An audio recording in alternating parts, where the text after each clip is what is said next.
Hi everybody, and welcome to this first glimpse at the gameplay of Dune Awakening. I'm really excited to welcome you into our world, but I want to point out a couple of things. First of all, this is a beta. It's beta footage, so you'll see bugs and you'll see things that need polish still. And secondly, our tutorialization is still a work in progress. With that said, let's get into it. The start of the game, Dune Awakening, begins off-world on this large spaceship. Show yourself, child. It is here, in the presence of the Reverend Mother, that character creation begins. Now the first thing you'll do is choose your preset avatar. Some of these are heavily inspired by the Denis Villeneuve movies. Once you've chosen a base visual look, you can then move into the depths of character creation and make choices about how your character feels, both in terms of age, but also a plethora of physical attributes. Our goal in giving players access to a detailed character creator is to really allow them to create the avatar that lets them fulfill their fantasy of living out their dreams on Arrakis.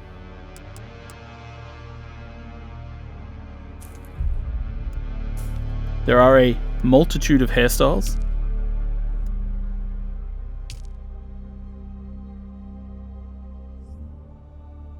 and other things such as tattoos for players to choose from. You can even choose different styles of lipstick and eyeshadow.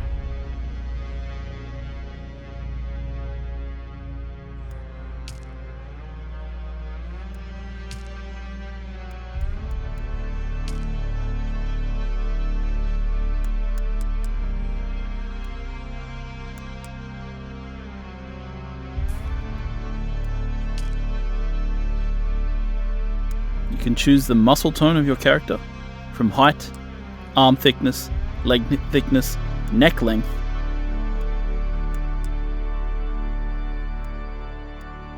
Once you finish your character, you choose your name and enter the world.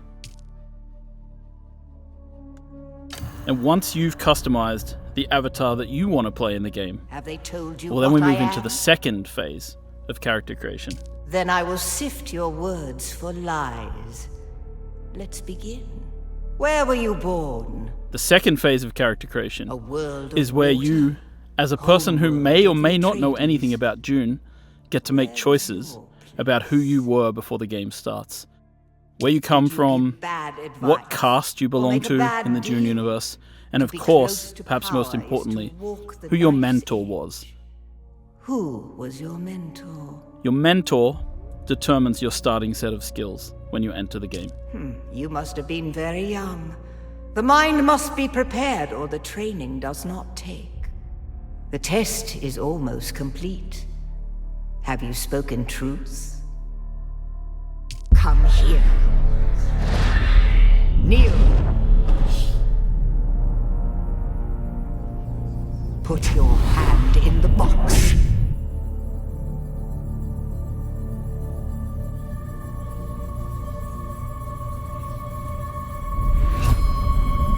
I hold at your neck the Gonjabar, the high-handed enemy. Don't pull away or you will die. Great plots are afoot in the Imperium, and the currents of intrigue run deeply. Arrakis is the key, and the Fremen are missing. You will go to Arrakis as our agent, prisoner. You have one task. Find the Fremen. Wake the sleeper. You will know when it is done.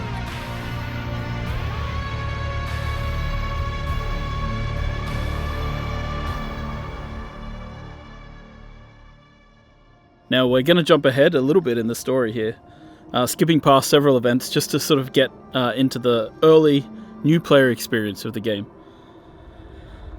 And you'll see that the player, after various shenanigans, wakes up here in a cave. And as we sort of look around the cave, we'll notice that it's filled with Fremen and the remnants of, this ancient culture.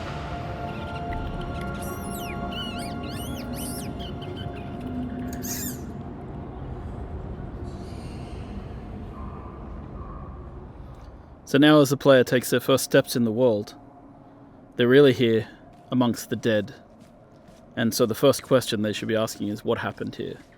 Who are these people? And, you know, this is just a place where we give players a little bit of time to adjust their settings, get a feel for the movement keys, and then move forward into the cave.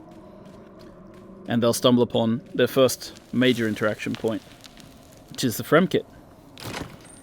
The Frem Kit in our game serves as both a backpack for the player, of course, but also really a guide. The Fremen used to pack these with interesting objects that they could use to survive in the desert, and it's no different from the player. So here they begin their first crafting experience, crafting a small scrap knife out of metal that was in the Frem Kit. These caves have been moisture sealed in order to preserve the moisture of those within the cave, and so the player, as they explore, will be able to use their scrap metal knife to pierce the seals and escape. So really this entire area, built using Unreal Engine 5, is just to sort of get the player and ease them into the path. A lot of survival games have very abrupt, very harsh beginnings, and we tried to, you know, make the experience of joining Dune Awakening just a little easier, just give people a little bit of a feel for the world before we really toss them out into the harshness that is the desert of Arrakis. So here we've crafted a heal kit, and we're going to use that to heal our character. And once we're healed, you'll see that our stamina bar in the bottom left appears. And now that we have stamina, we can climb. The climbing system in Dune Awakening is based in part on the one that we built for Conan Exiles. It's a free-form climbing system. It can be used to climb almost anywhere. And as you'll see later, the new technology available in Dune Awakening, such as suspensor belts, allows us to do even more interesting things with traversal.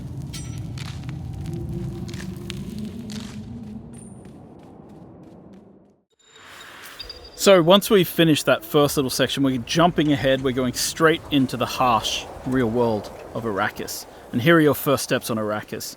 Your ornithopter has crashed, and you've got to escape from the crash site immediately, because the sandworm always comes.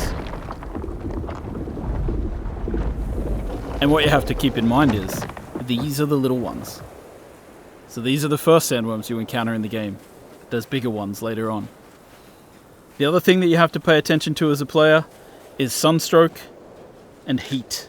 So if you see in the top middle of the UI here, we've got this sunstroke bar building up. The longer you stay in the sunlight, the more chance you have of getting into the sunstroke state. And of course, our player here, not the sharpest knife in the drawer, has decided to stay in the sun and try harvesting water from plants. So he has become sunstroked. Sunstroke gives you a debuff. It means that your water goes down much faster than it normally would. That means you'll need to drink more often. So stick to the shadows, avoid the sun. It will eventually wear off if you stay in shade long enough.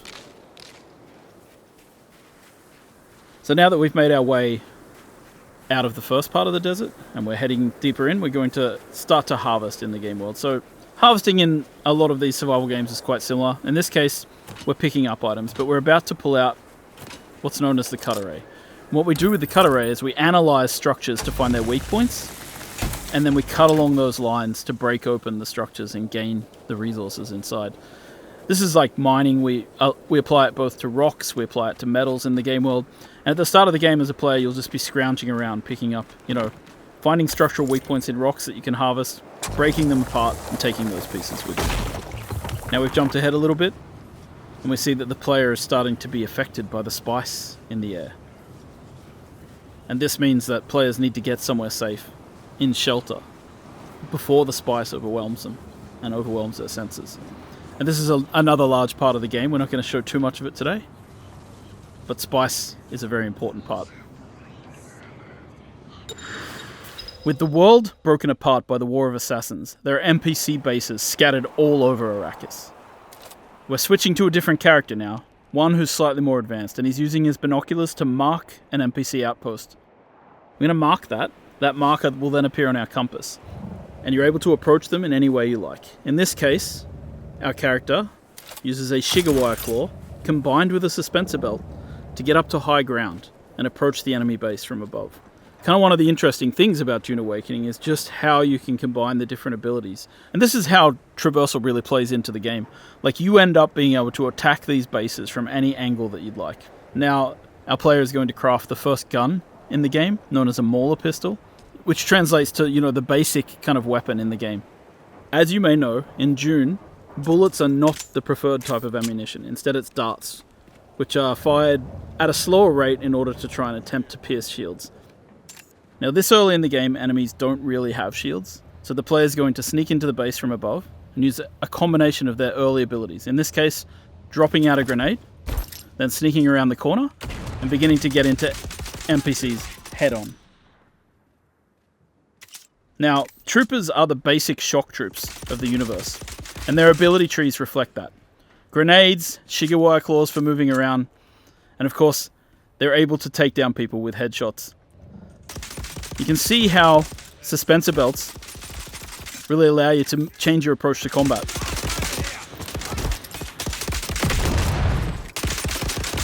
Dune Awakening is at heart a third-person shooter with melee and abilities.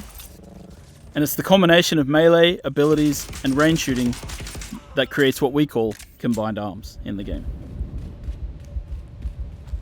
Now, we've taken a fair bit of damage in this battle, so we're going to stop for a second to heal ourselves up with a bandage.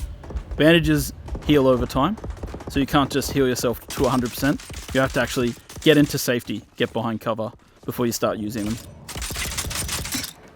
Now we're going to quickly switch to a slightly different character to show off more of the melee that we have in the game, because you're about to see that when a character gets in close, it's melee time. This character has Swordmaster abilities.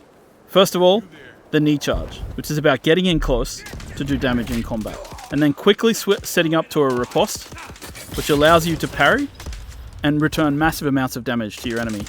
Of course, later in the game, when enemies have shields, melee is a much more emphasized style of combat. And you see that when a player is not really equipped to handle ranged characters, they have to fall back on their abilities to get in close. Now, we've switched again. Now we're going to switch to a set of Mentat abilities. One of these abilities is known as Battlefield Calculation. Using Battlefield Calculation, the Mentat is able to calculate from anybody that they see what they're carrying and what they're wearing. I don't like the sound of that. Now we've dropped out our Hunter Seeker, and we're using our Hunter Seeker ability to take down enemies in the world really quickly. You hear that? Now obviously when you're playing with a friend, you want to combine your abilities and work together. In this case, the Mentat's able to point out to their friend where people are in the world and how much ammo and stuff they have. And you'll see that when enemies go down sometimes, they go into a down but not out state. It's up to you whether you execute them or continue to fight.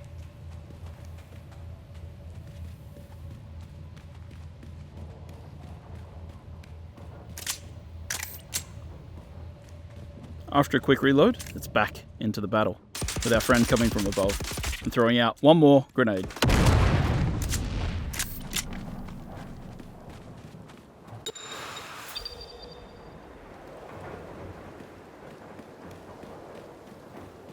And once you've defeated your enemies in battle, sometimes you just gotta take their blood.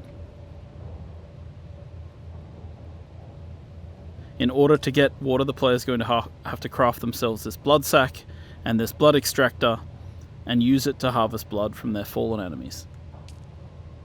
Now, in our game, it's not always a good thing to just take blood from people.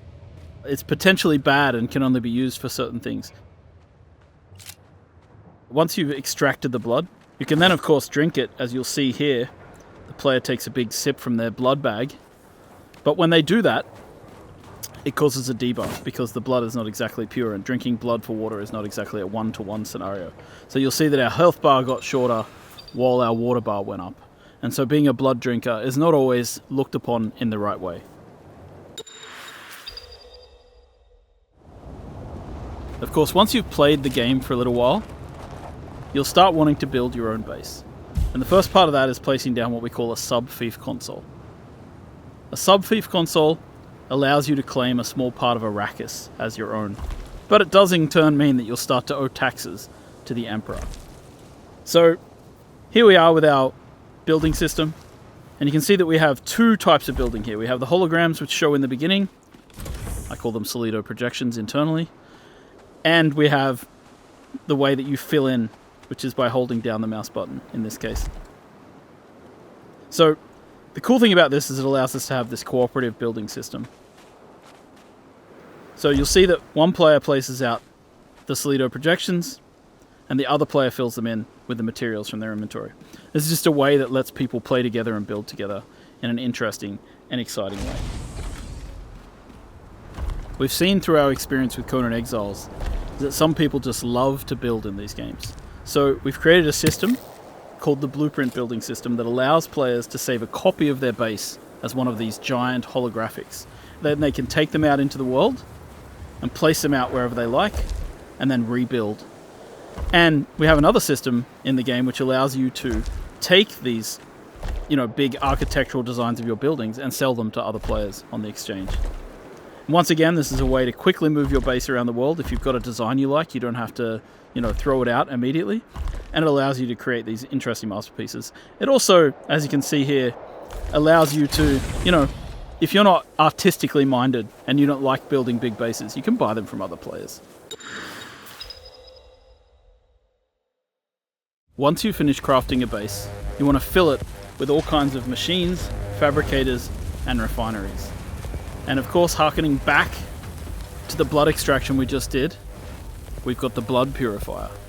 So what we want to do is take the blood from our blood sac and deposit it into the blood purifier, and over time it will refine into lovely fresh water, which can then extract into our liter-johns and carry with us out into the desert. While there's many varieties of fabricators that you can use to craft things in the game, one of the most exciting things is crafting yourself a vehicle. So we're opening the technology menu, and from here we're able to purchase the design for a sandbike. A sandbike is one of the early vehicles available to players in the game, and you can kit it out with different types of modules, including an extra seat, which allows you to bring your friends with you. So in this menu you can see we're fabricating ourselves a sandbike, and all the different parts of the sandbike have to be fabricated individually.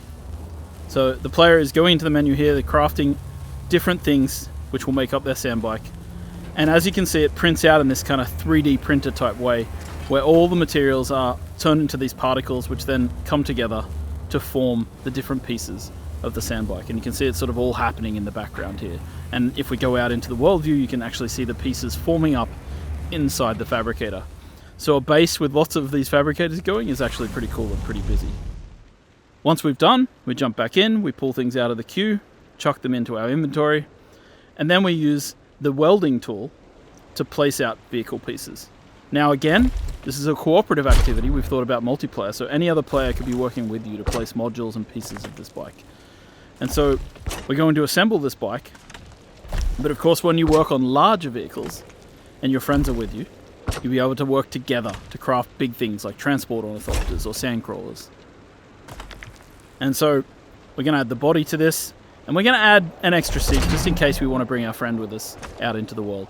Once the bike's been assembled and fueled up, you jump on and you can head out to explore the greater areas of Arrakis.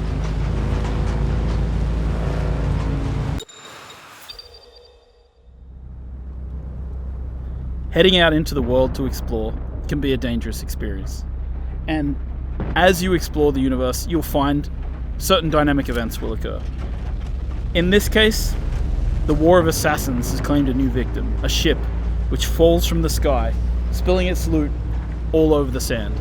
So we head out there to see what we can get, to harvest and gather as much as we can. Of course, the problem is this is extremely visible to everybody in the nearby area.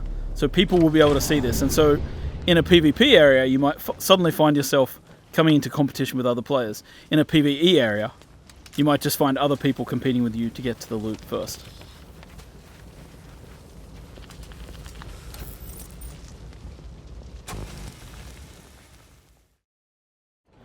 And of course, at night time, there are different kinds of threats. Because while the heat of the day is dangerous, at night, the Sardaukar patrol this area of the desert with huge spotlights, searching for players. Now this player is over here, harvesting dew with a dew reaper, sucking the water off the surface of these plants. And they've been captured and seen by the Sardaukar. And the Sardaukar send down troops who come floating down out of the sky to attack and destroy the players.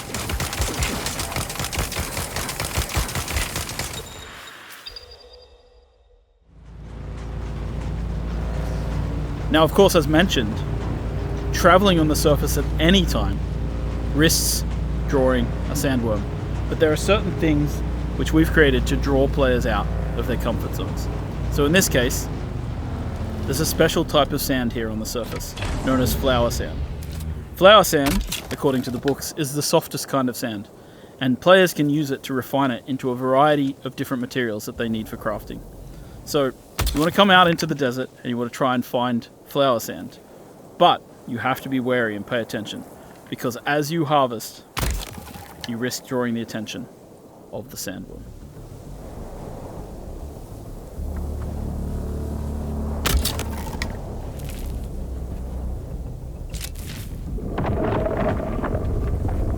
We've awoken the beast. The sandworm is coming. We spent too much time out here and it's coming to get us.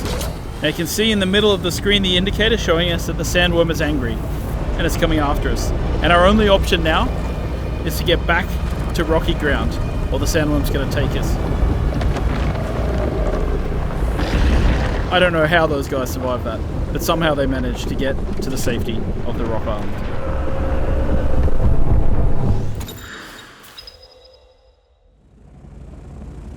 Once you've crafted your first ornithopter, you'll be able to take to the air and your entire perspective of the world shifts.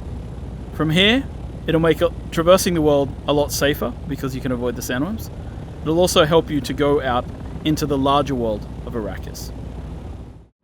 Here we are in the overland map, and we're going to make our way south until we find the place known as Harko Village.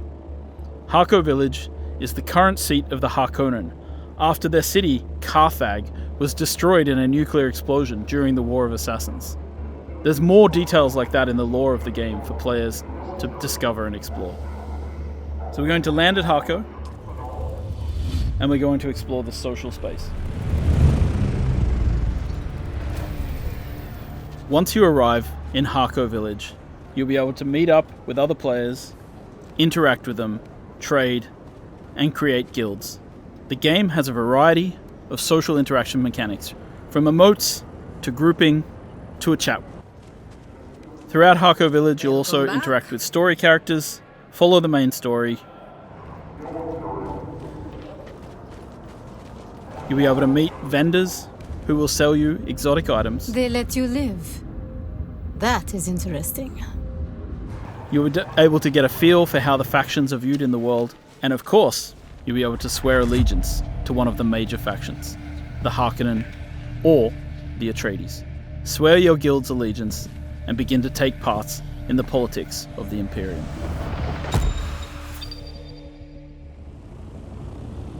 Once you've grouped up with friends, you should go out into the world and find desert Imperial testing stations.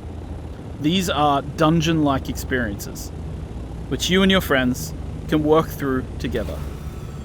So here we are landing our various ornithopters outside of one of the desert testing stations, and we're going to head in as a group. Now it's really important to prepare different skills and abilities. These areas tend to be more of a challenge, and it's great to work together to complement each other.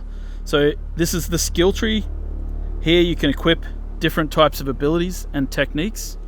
We have 3 slots for abilities and 3 slots for techniques. And there are multiple different trees depending on the type of trainers that you've interacted with in the world. So our character here is going to equip a series of abilities that complements the rest of their group. In this case, Swordmaster techniques. Alright, so we're heading in, and of course you can use dispenser belts to traverse as you'd expect. And we're going to explore this Imperial testing lab. You've entered Desert Botanical Testing Station number 163. I'm Dr. Wen Olmeca, Senior Plant Geneticist here at the station. Testing stations have storylines, as well as enemies to fight and loot to be found. So you really want to go in here and enjoy the experience. Playing through with friends, working together, using different weapons and trying out different techniques. Now this player has placed out a portable cover. This is a different ability to what we've seen before. And you see that the enemies here have shields. Using the flamethrower, it's easy to get through a shield because you can burn the air around them.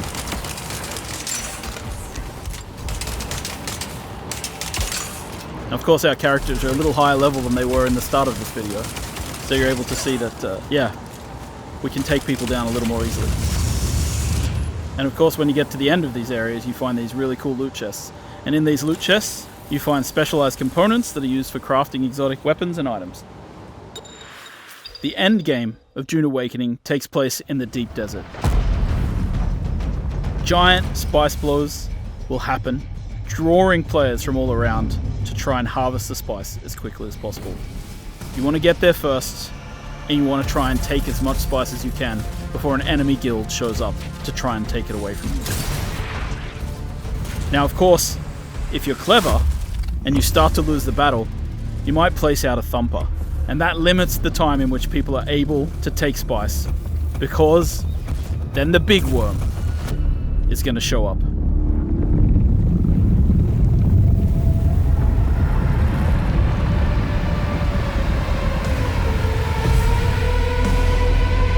I hope you've enjoyed this brief glimpse at the gameplay of Dune Awakening, and we're really excited to have you join us when the game releases.